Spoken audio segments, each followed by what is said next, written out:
আমি আশা করতে চাই পুলিশ প্রশাসন কোনো বিশেষ দলের পক্ষপাতিত্ব করবে না।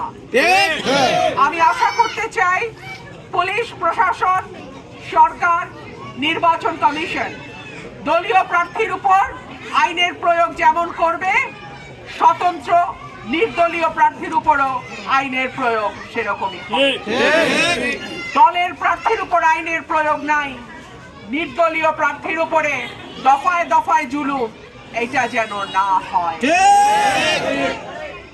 আমি আরেকটা কথা খুবই বিনীতভাবে বলি, আমার এলাকার ভোটারদের নিরাপত্তা দেওয়ার জন্য যদি আমাকে জান দিতে হয়, আমি জান দিতে প্রস্তুত। আমার ভোটারের নিরাপত্তা আমার 1 নম্বর প্রায়োরিটি। আমার ভোটারের নিরাপত্তা দেয়া আমার প্রথম ফরজ, এরপরে আমি অন্য কথা বুঝবো।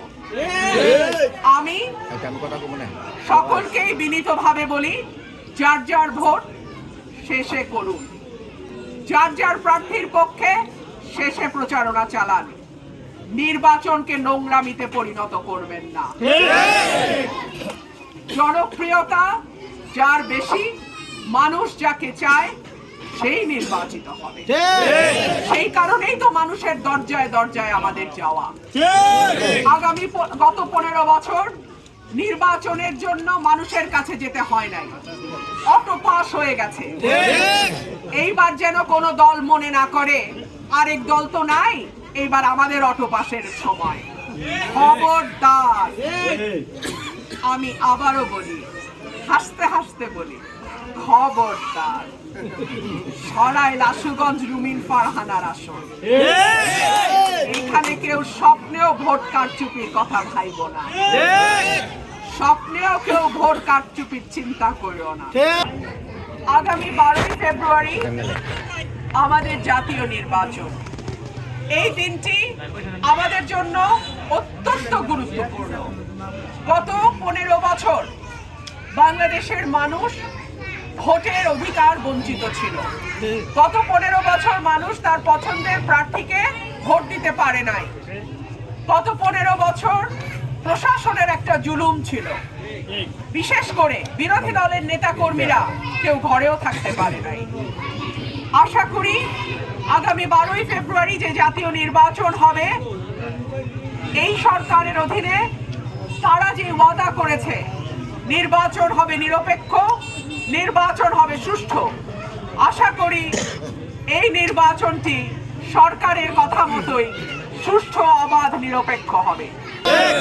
প্রিয় ভাইরা আমার, 12 তারিখ, ইনফ্যাক্ট 11 তারিখ বিকাল থেকে 12 তারিখ রাত পর্যন্ত 30 ঘন্টা আমি আপনাদের কাছ থেকে চেয়ে নিচ্ছি।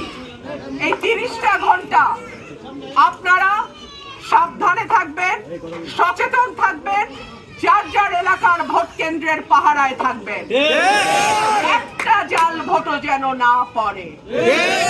সঠিক ভোটে জয় পরাজয় নির্ধারিত হবে, মানুষের ভোটে জয় পরাজয় নির্ধারিত হবে। কোনোভাবেই যেন ব্যালট বাক্স ফলস বা মিথ্যা ভোট দিয়ে ভরা না হয়। কোনোভাবেই যেন দরজা লাগায়ে অনেকে পরিকল্পনা করছে সিল দিয়ে বাক্স ভরে ফেলবে। খবরদার, কয়েক হাজার মানুষের জীবনের বিনিময়ে মানুষের ভোটের অধিকার ফেরত আসে। মানুষের রক্তের সঙ্গে বেইমানির চিন্তাও যেন কেউ না করে।